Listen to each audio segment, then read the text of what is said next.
Neemias 3 é um daqueles textos que você fala: Senhor, tem misericórdia de mim, Senhor. Nós vamos ler todo o capítulo, mas você está aqui é porque o Espírito Santo inspirou, não é isso? Então, Neemias 3 diz assim a palavra do Senhor. O sumo sacerdote Eliasibe e os seus colegas sacerdotes começaram o seu trabalho e reconstruíram a porta das ovelhas. Eles a consagraram e colocaram as portas no lugar.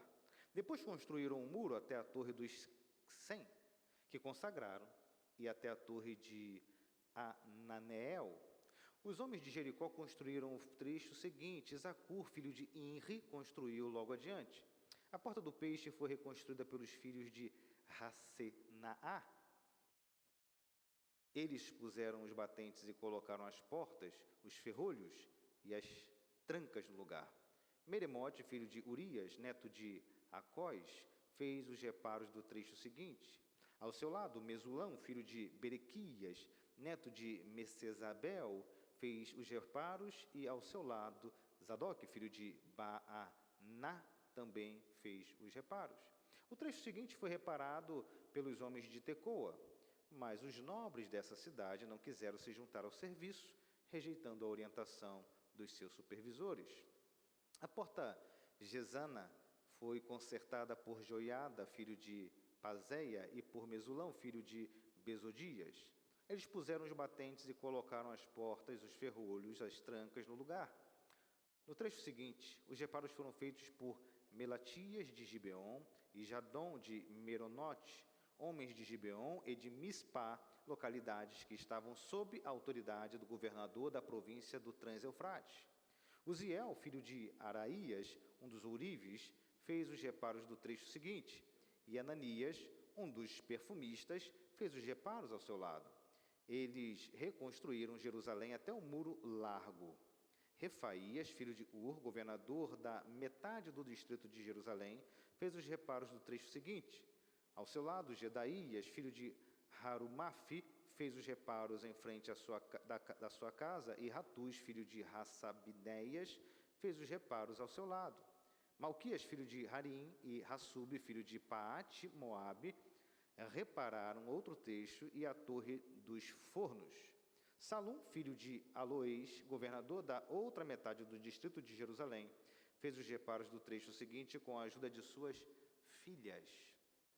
A porta do vale foi reparada por Hanum e pelos moradores de Zanoa. Eles reconstruíram e colocaram as portas, os ferrolhos e as trancas no lugar. Também repararam 450 metros do muro até a porta do esterco. A porta do esterco foi reparada por Malquias, filho de Recabe, governador do distrito de Bet-Haquerem, além de ele a reconstruiu e colocou as portas, os ferrolhos e as trancas no lugar. A porta da fonte foi reparada por Salum, filho de Col-Rosé, governador do distrito de Mispá. Ele a reconstruiu, cobriu-a e colocou as portas, os ferrolhos e as trancas no lugar. Também fez os reparos no muro do tanque de Siloé, junto ao jardim do rei, até os degraus que descem da cidade de Davi. Além dele, Neemias, filho de Asbuc, governador de meio distrito de Bet-Zur, fez os reparos até em frente dos túmulos de Davi, até o açude artificial e a casa dos soldados. Depois dele, os reparos foram feitos pelos levitas, que estavam sob a responsabilidade de Reum, filho de Bani, junto a ele Hassabias, governador da metade do distrito de Keila, que fez os reparos em seu distrito.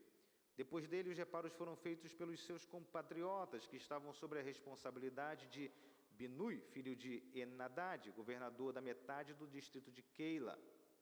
Ao seu lado, Ezer, filho de Jesua, governador de Mispá, reconstruiu outro trecho, começando de um ponto que fica em frente da subida para a Casa das Armas, indo até a esquina do muro.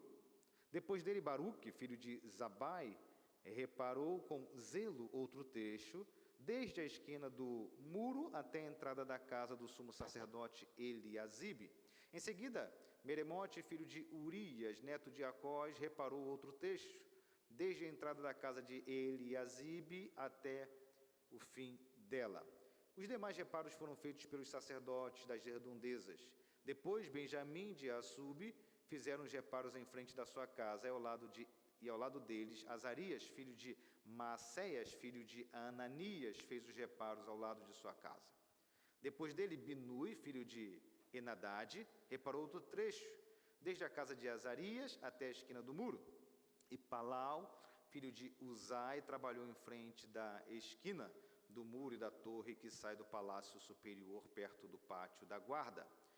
Junto a ele, Pedaías, filho de Parós, e os servos do templo que viviam na colina de Ofel fizeram os reparos até em frente da porta das águas, na direção do leste da torre que ali sobressaía. Depois dele, os homens de Tecoa repararam outro trecho, desde a grande torre até o muro de Ofel. Acima da porta dos cavalos, os sacerdotes fizeram os reparos, cada um em frente da sua própria casa. Depois deles, Zadok, filho de Imer, fez os reparos em frente da sua casa. Ao seu lado, Semaías, filho de Secanias, o guarda da porta oriental, fez os reparos. Depois, Hananias, filho de Selemias, e Amum, filho de Zalaf, fez os reparos do outro trecho.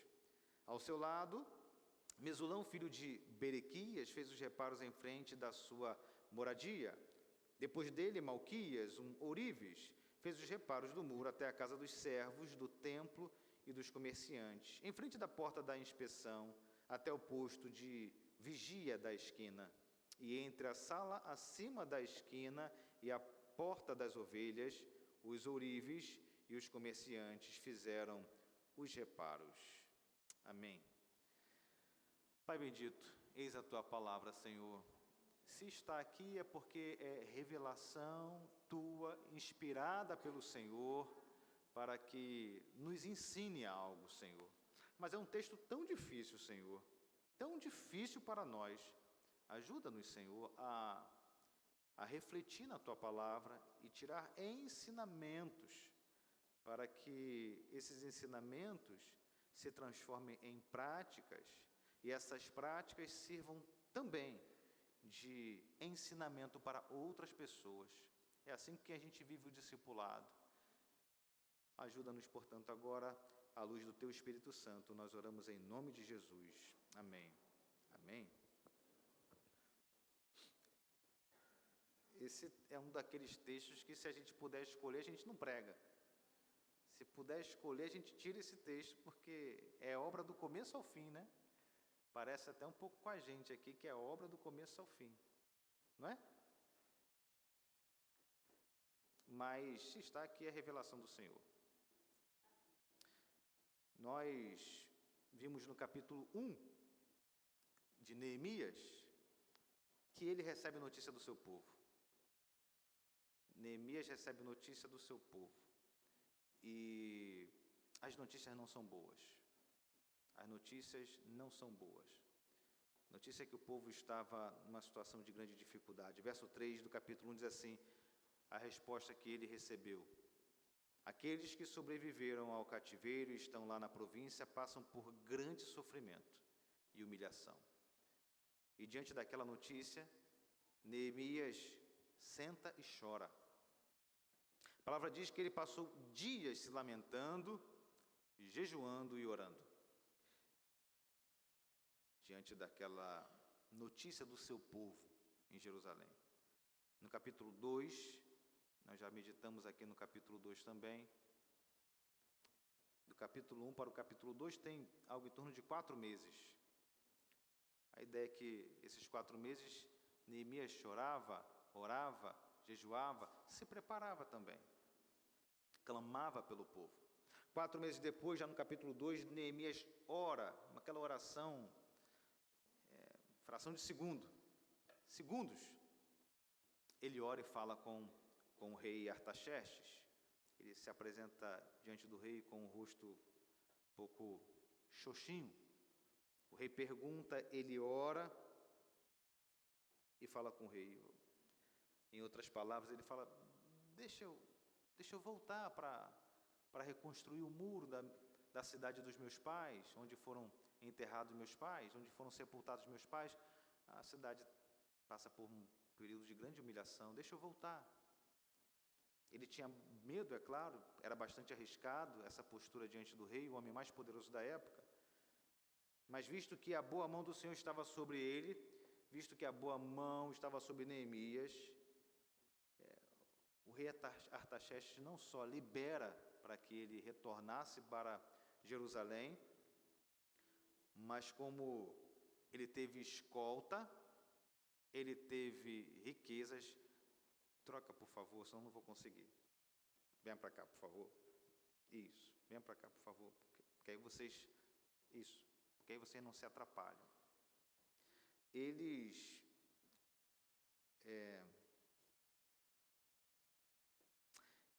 tinha medo e era arriscado, mas visto que a boa mão do Senhor estava sobre ele, Neemias não só é liberado pelo rei, como Neemias também teve escolta, teve cartas para levar madeira, ele teve cartas para entregar aos governantes de Samaria. Ele vai com toda a pompa, toda a vantagem, pompa não, mas com toda a vantagem, com todos os benefícios que poderia retornar para Jerusalém. E no capítulo final, aliás, no verso final do capítulo 2, ao ser questionado pelos inimigos, na verdade, uma pergunta que não era bem uma pergunta, era mais uma semeadura de discórdia. Neemias tinha saído dizendo para o rei que iria reconstruir os muros de Jerusalém. Neemias chega lá com carta do rei. E a pergunta que ele recebe de Sambalate, o Horonita, Tobias, o oficial amonita, e de Gesse, o árabe, é o seguinte: o que vocês estão fazendo? Estão se rebelando contra o rei? É uma pergunta para semear discórdia. Pergunta de bolso. Aquela pergunta que ela tem casquinha de banana. De maneira nenhuma. A resposta de Neemias é, de certa maneira, o resumo do capítulo 3 que nós acabamos de ler hoje. A resposta de Neemias é: o Deus dos céus fará que sejamos bem-sucedidos. E nós, os seus servos, começaremos a reconstrução. É assim que termina o capítulo 2. O Deus dos céus fará que sejamos bem-sucedidos. Nós, os seus servos, começaremos a reconstrução. E, de fato, é o que acontece no capítulo 3. A gente acabou de ler. É construção do começo ao fim. Para quem gosta de obra, é um excelente texto, porque é o tempo todo o pessoal trabalhando e reconstruindo o muro. Os muros estavam em plena reconstrução. Interessante porque, no capítulo 1, verso 3, eu já li, aqueles que sobreviveram, essa foi a informação que Neemias recebeu. Aqueles que sobreviveram ao cativeiro e estão lá na província passam por grande sofrimento e humilhação.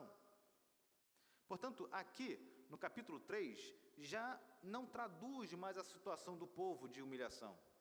As coisas estavam acontecendo, as coisas estavam diferentes, o povo estava animado, o povo estava construindo. Mas, afinal de contas, o que está acontecendo aqui no capítulo 3? O que mudou do capítulo 1, verso 3, para o capítulo 3, verso 1? Capítulo 1, 3 fala que eles estavam humilhados. Diz que eles estavam numa situação muito difícil, sofrimento e humilhação. Capítulo 3, verso 1, o pessoal começa a construir e não para mais. Afinal, quem estava fazendo aquela grande obra? Era o próprio Deus? Ou o diferencial daquela obra é porque existia uma liderança chamada Neemias? Ou, quem sabe, a obra só foi possível por causa do povo? Deus, Neemias ou o povo? Quem de fato fez a diferença para essa mudança do capítulo 1, verso 3 e capítulo 3, verso 1? É disso que nós vamos pensar nessa noite. Talvez o diferencial tenha sido o povo. Talvez o diferencial tenha sido aquele povo. Há alguns trechos que chamam a nossa atenção. Verso 4, verso 22, verso 29, ao seu lado. A expressão é ao seu lado. Verso 4, verso 10, verso 22, verso 29, faz questão de falar que era um do lado do outro. Verso 5, o trecho seguinte. Verso 7, o trecho seguinte. Verso 8, ao seu lado, o trecho seguinte. Mais uma vez, a impressão que temos é que é um do lado do outro, reconstruindo. Verso 8 também chama a atenção, que fala de ourives, perfumistas. Verso 32 fala de comerciantes. A ideia que temos aqui é de trabalho em unidade. A ideia que nós temos aqui é que estavam ali todo o espectro daquela sociedade. Diversidade, governantes, servos, homens, mulheres, ourives, comerciantes.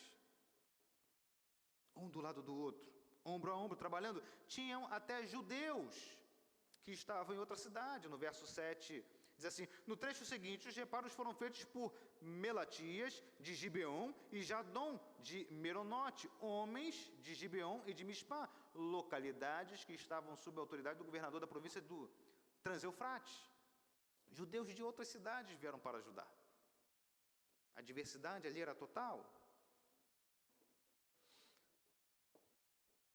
Mais tarde, no capítulo 8 de Neemias, primeiro versículo, a palavra de Deus diz: todo o povo juntou-se como se fosse um só homem na praça, em frente da porta das águas. Pediram ao escriba Esdras que trouxesse o livro da lei de Moisés, que o Senhor dera a Israel. A ideia, portanto, que temos aqui é que o povo trabalhava como um só homem. Existia uma unidade, um só homem trabalhando, um só homem reconstruindo.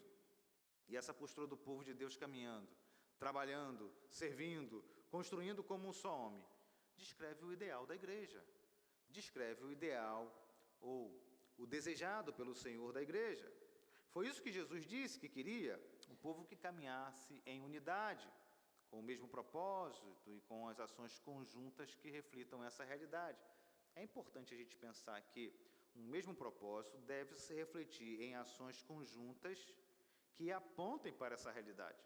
Porque, veja, não é raro você ouvir a pessoa falar assim, algumas pessoas falarem assim: não, eu nunca me afastei de Deus, eu sempre estive com Deus, eu sou temente a Deus. Mas você não vai na igreja tem um ano. Não é nem vai na igreja, não é bom, porque a igreja não é um lugar. Você não comunga, você não participa, ou você não vive a igreja tem um ano. Como é que você pode dizer que a ação deve corroborar com aquilo que é dito? De modo que, se existe de fato unidade, isso deve ser refletido através das ações.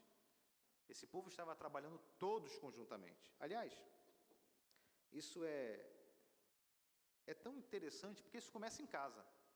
Esse pessoal começou de casa. Você vê que a maioria das pessoas estavam fazendo em casa e pegava parte do muro que estava perto de casa.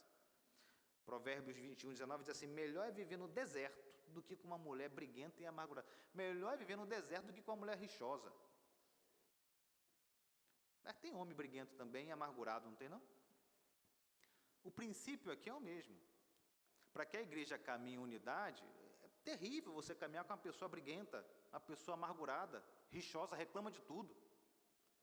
Você não vê nenhuma reclamação aqui. E estão fazendo obra, viu? Já imaginou? Obra. Caminhando junto. Nesta construção, cada um tinha a sua parte. A ideia que nós temos aqui, imagine que aqui estão os muros de Jerusalém, e onde vocês estão sentados é onde vocês moram. É a moradia de vocês, a casa de vocês. Então, irmã Aurora já pega aquela parte lá, começa a fazer aquele muro lá.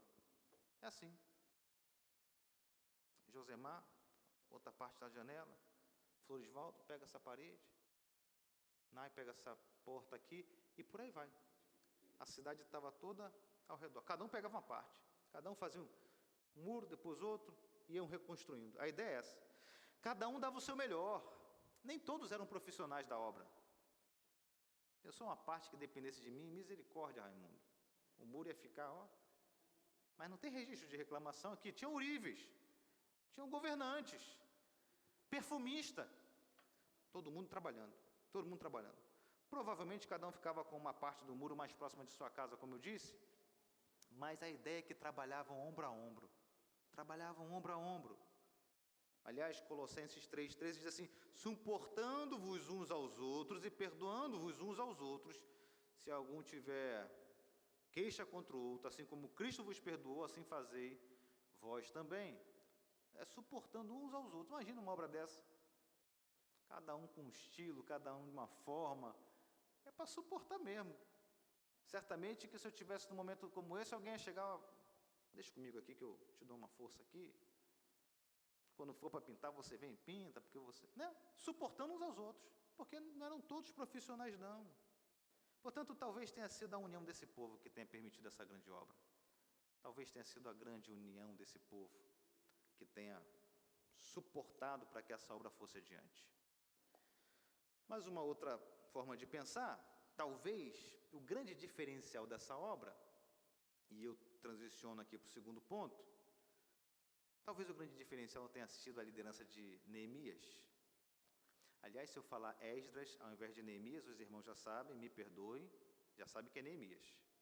Né? Talvez o grande diferencial tenha sido Neemias. Não foi nem o povo, mas a liderança de Neemias. A diferença entre o capítulo 1, verso 3 e o capítulo 3, verso 1, sem sombra de dúvida, é Neemias, um grande líder. Aquele povo que estava humilhado, aquele povo que estava sofrendo através da vida de Neemias. Aliás, olha que situação, o povo estava sofrendo e humilhado. Neemias, no capítulo 2, no final do capítulo 2, Neemias se volta para Samaria, que estava ali, né, querendo impedir a obra, se volta para Samaria e fala assim, vocês não têm parte nem direito legal sobre Jerusalém, e em sua história não há nada de memorável que favoreça vocês. Eu não consigo ver uma pessoa humilhada falando um negócio desse.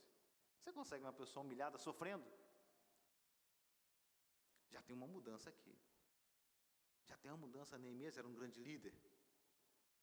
Neemias era um homem levantado por Deus para liderar aquela obra, sem sombra de dúvida. Uma liderança sustentada pelo Senhor, uma liderança que busca a orientação do Senhor, uma liderança temente ao Senhor e que busca agradar ao Senhor acima dos homens, sempre faz diferença. Sempre faz diferença. Uma liderança temente a Deus sempre faz diferença. Aliás, a obra no muro começou pela liderança. Ao verso 1 do capítulo 3. O sumo sacerdote Eliasibe e os seus colegas sacerdotes começaram o seu trabalho e reconstruir a porta das ovelhas. O trabalho sempre começa através da liderança, pelo menos deveria. Liderança serviu. E aqui não foi diferente. O trabalho deve começar com a liderança para ser exemplo, para ser referência. Agora, cuidado. Cuidado, porque muitas vezes o povo pode corromper a liderança. O povo pode corromper a liderança. Eu falei aqui pela manhã, quando a liderança é justa com os outros, você fala assim, que maravilha, é justo, é imparcial, é uma maravilha. Mas quando é justo com a gente, aí não fica bom. Justiça exige isso, né? Justiça exige isso. Um justo juiz, ao julgar, ele vai absolver um e vai condenar o outro. Mas uma liderança ela pode ser corrompida. Lembram de Arão? Arão é um dos exemplos assim, na Bíblia que me impressiona assim. O povo falou, não, olha, Moisés não vai descer mais não. Não vai descer mais não, a gente quer um Deus. A gente quer um Deus. Ele não vai voltar mais. Pressionando o líder. Pressionando o líder. E aí ele fala, então me dá aqui, tira brinco, me dá aqui o que tiver de ouro e faz um bezerro. Foi corrompido. Foi corrompido. Saul, lembra de Saul? Quando volta da batalha, o profeta já falou assim, ó, sacrifica tudo. Sacrifica, bota tudo no holocausto. O povo fala, mas tem um boi tão bonito aí, rapaz. Guardar pra gente? Guardar pra gente? O pessoal geralmente até usa assim uns artifícios. Guarde para o sacerdote quando vier, para o profeta também, vai ser bom para eles. Corrompido. Corrompido pelo povo, pela pressão do povo. Não é desculpa para o que fizeram, tá? Não é desculpa para Arão, nem para Saul, mas serve de alerta para nós. Nós devemos valorizar, apoiar e nos submeter a toda a liderança que é temente a Deus. Ou, para usar uma expressão de Neemias, lá no capítulo 1, verso 11, devemos valorizar, apoiar e nos submeter a toda a liderança que tem prazer em temer o nome do Senhor. Neemias usa essa expressão, aqueles que temem, aqueles que têm prazer em temer o nome do Senhor. Não esqueça, nós estamos aqui pensando qual foi a verdadeira mudança entre o capítulo 1 e o capítulo 3. O povo que estava sofrendo e humilhado para um povo que está em pleno vigor, reconstruindo. E as nossas opções são, foi o próprio Deus, ou foi Neemias, que era uma grande liderança, ou o povo que se juntou e trabalhou como um só homem. Mas talvez diante do que nós vimos aqui, Neemias, um homem de Deus, temente ao Senhor, e uma grande liderança, preparado, comprometido, talvez tenha sido ele a grande diferença nessa obra, talvez tenha sido ele que tenha sido um diferencial ou primordial para essa grande obra. Nós já falamos do povo e agora falamos de Neemias. Agora, vocês lembram da resposta de Neemias no final do capítulo 2? Ele diz: o Deus dos céus fará que sejamos bem-sucedidos. Nós, os seus servos, começaremos a reconstrução. Meus irmãos, por mais óbvio que seja, é necessário dizer que Deus, e somente Deus, Ele é sempre o diferencial de todas as obras. Mas Deus, que é sapientíssimo, decide, por muitas vezes, decide por atuar em nós e através de nós. Eu não entendo isso, porque nós somos muito difíceis, nós somos muito complicados. Mas Deus, na sua infinita sabedoria, sapientíssimo que é, escolhe fazer através de nós. De modo que tudo vem de Deus e nós experimentamos disso na proporção que o buscamos ou que buscamos a sua direção. Por isso que essa obra foi feita. Romanos 8:28 diz assim: sabemos que todas as coisas contribuem juntamente para o bem de todos aqueles que amam a Deus. E quem ama, obedece. Portanto, todo tipo de obra, todo tipo de trabalho, ele só será bem-sucedido na medida que nós compreendemos que é Deus que faz com que sejamos bem-sucedidos. Agora, aqui existe mais uma vez aquele binômio de soberania de Deus e responsabilidade humana. Dr. Shedd diz que é como trilhos de um trem. O trilho de trem não é assim? São paralelos, né? Soberania de Deus e responsabilidade humana. Eles não se juntam. Você olha para o horizonte, parece que se juntam, mas eles vão seguir assim, paralelos até o céu. É o Senhor, mas através de nós, em nós e através de nós. Por isso que essa obra foi possível, porque o Senhor é quem sustentava, o Senhor é quem dirigia. Não tem líder sem o Senhor, da mesma forma que não tem povo unido sem o Senhor. Para fazer a obra, não tem. E aqui eu quero partir para algumas aplicações. É que nós, como igreja, devemos ser um só homem, caminhar como um só homem.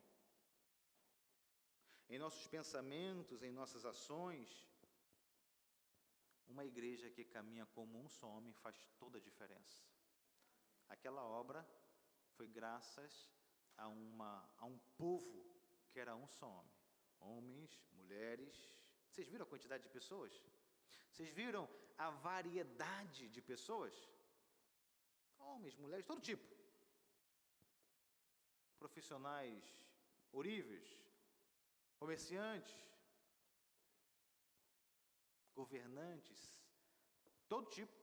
Tinha judeu de outra cidade. Um só homem, um só propósito, um só objetivo. A igreja que caminha como um só homem faz toda a diferença. E eu não me refiro a uma obra material. Eu me refiro à nossa obra maior, que é a pregação do Evangelho, a partir de nossas casas, passando por esse bairro, por essa rua, por essa vizinhança. Uma igreja que caminha em unidade faz toda a diferença. Caminhar em unidade não significa perfeição.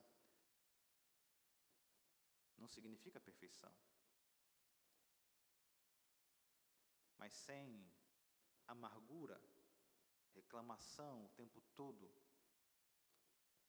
crítica que não é construtiva. Olha, seu muro está tortinho, mas eu vou fazer aqui, ó.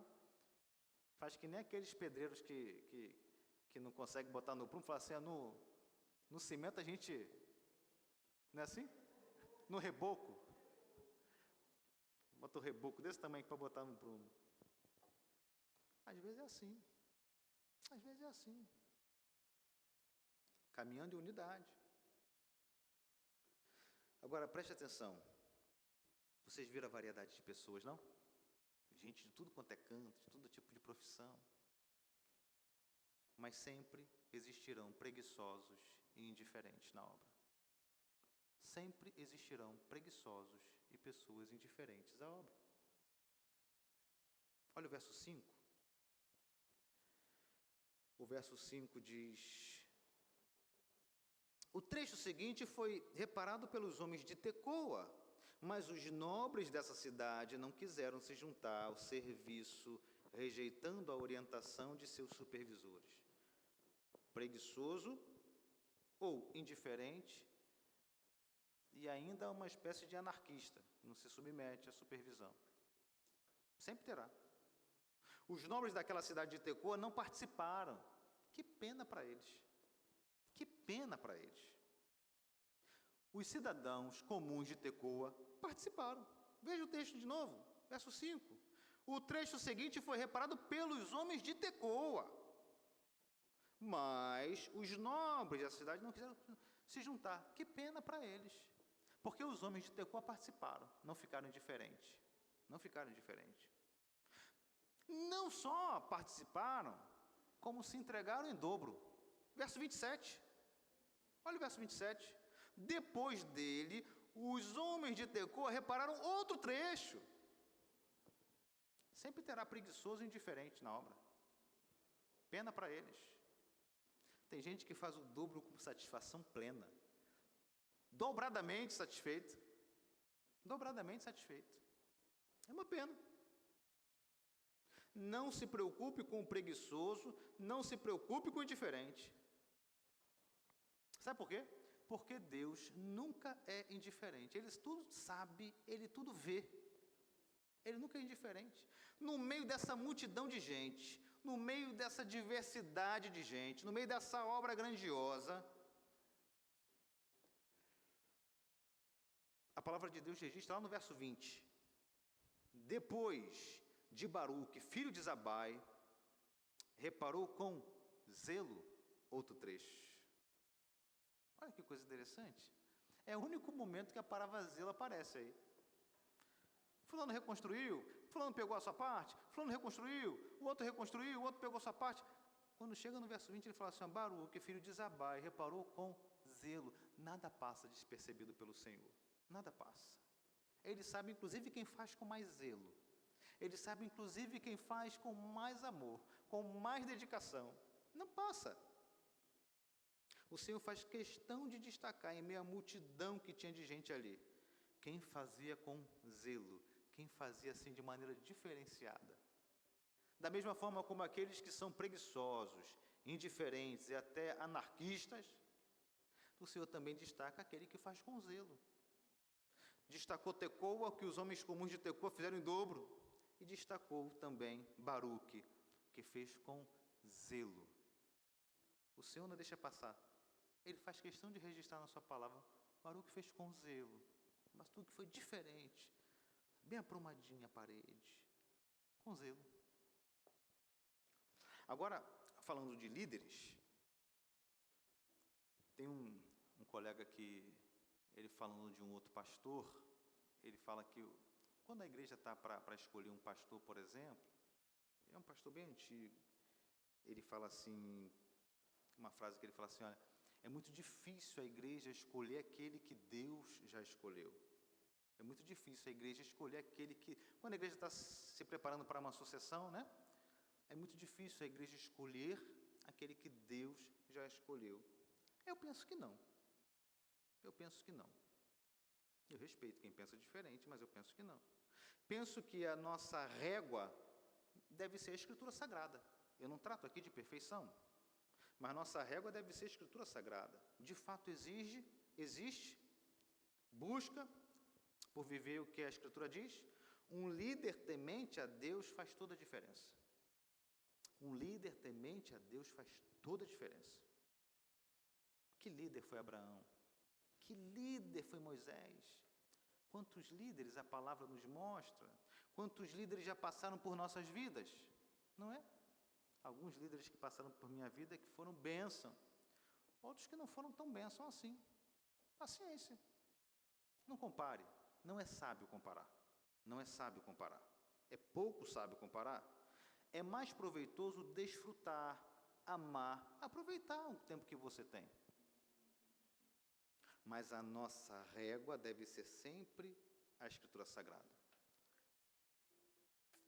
Aliás, falando de liderança, me ocorreu aqui agora, a gente vive um tempo estranho, né? Tem algumas pessoas que são viúvas de líderes, viúvos de líderes, pastores que passaram, ficou viúvo, mas não vejo esse mesmo sentimento por Jesus. Porque Jesus manda fazer assim, não faz assim. Jesus manda fazer assado, não faz assado. Ah, mas o pastor, que tempo bom. Viúvo de pastor. No dia que eu partir de Lobato, não estou falando que eu vou sair não, no dia que eu partir para a glória, é em nome de Jesus, que não tem nenhum viúva. Deus abençoe. Compartilhou, foi bom, não foi bom, aqui errou, Deus abençoe. Ótimo.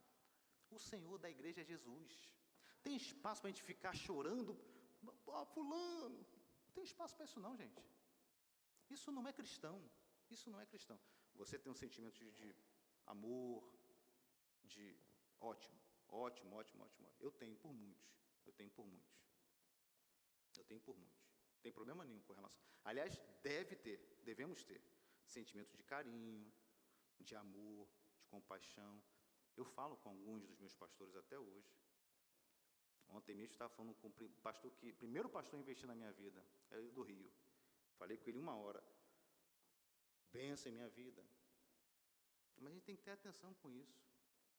Ah, diácono fulano que era... Não, já passou. Professor fulano da EBD, aquilo que era... Já passou, meus irmãos. Já passou. Não tem espaço para isso não. Isso não é cristão, não. Alguns casos beiram a idolatria. Já falei para os irmãos, igreja que só um pastor que podia pregar naquele espaço. Isso é idolatria. Isso não é cristão, não. Isso é estranho. Imagine. Não, aqui só quem pode pregar é pastor Bruno. Em nome de Jesus, livre você disso. Tinha uma área que só o pastor podia pregar. O que é isso? Isso não é cristão. Isso é idolatria. Isso é estranho. Muito estranho. Mas um líder temente a Deus faz toda a diferença. A igreja deve sempre orar para que a sua liderança seja uma liderança temente a Deus. As igrejas hoje buscam capacitações. Não tem problema de buscar capacitação, não. Tem mestrado, tem curso de administração, tem curso de psicologia, não tem problema nenhum. Sabe tocar música, não tem problema nenhum de buscar capacitação, não tem problema nenhum. Mas, primordialmente, a igreja deve ter uma atenção. O sarrafo da igreja é o seguinte, a vara da igreja é o seguinte, é Bíblia. Tem Bíblia. Busca viver o que está na Bíblia? Não sabe. Quer saber quais são as formações? Mas não sabe a vida, nada. Um líder, estou falando só de pastores não, tá? Um líder temente a Deus faz toda a diferença na obra. Toda a diferença na obra. Toda a diferença. Neemias era um homem temente a Deus. Mas o mais importante não é o povo nem o líder, mas o mais importante do que tudo isso é o nosso Senhor. Eu lembro da resposta de Neemias: o Deus dos céus fará que sejamos bem-sucedidos. É o Deus dos céus que fará com que sejamos bem-sucedidos. E é assim que funciona hoje. Deus não muda. Deus é imutável. Ele continua sendo aquele que permite que sejamos bem-sucedidos. O povo trabalha junto. O povo tem uma liderança que é levantada pelo Senhor, uma liderança temente a Deus. Mas o sucesso somente pode ser garantido pelo Senhor. Qual o problema hoje?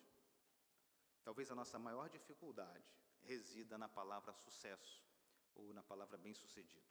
Talvez esse seja o nosso principal problema.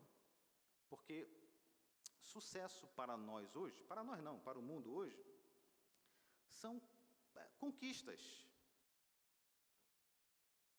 Conquistas desse mundo. Nós não caminhamos juntos como um só homem, debaixo de uma liderança levantada pelo Senhor, para conquistar bens, para conquistar fama, para conquistar status, para conquistar poder. Isso é o que é visto como sucesso ou bem-sucedida. Se você perguntar o que é uma igreja bem-sucedida, talvez, infelizmente, a última resposta vai ser uma igreja que vive a palavra. Talvez a última resposta. O que é uma igreja bem-sucedida? Uma igreja com tantos membros, uma igreja com tanto de arrecadação, uma igreja que faz e acontece, uma igreja que faz muito congresso, uma igreja que é assim, que é assada. Talvez a dificuldade nossa seja com a palavra bem-sucedida. Uma igreja bem-sucedida é uma igreja que tem temor ao Senhor e que vive a palavra do Senhor. Isso é que é uma igreja bem-sucedida. Na sua concepção. Uma igreja que vive a palavra do Senhor. Isso implica necessariamente em amar, em caminhar. Não estou falando de perfeição, de novo. Com nossos erros, mas amar. Caminhar em comunhão como um só homem, buscando servir a obra. O sucesso do crente, portanto, é estar na presença de Deus.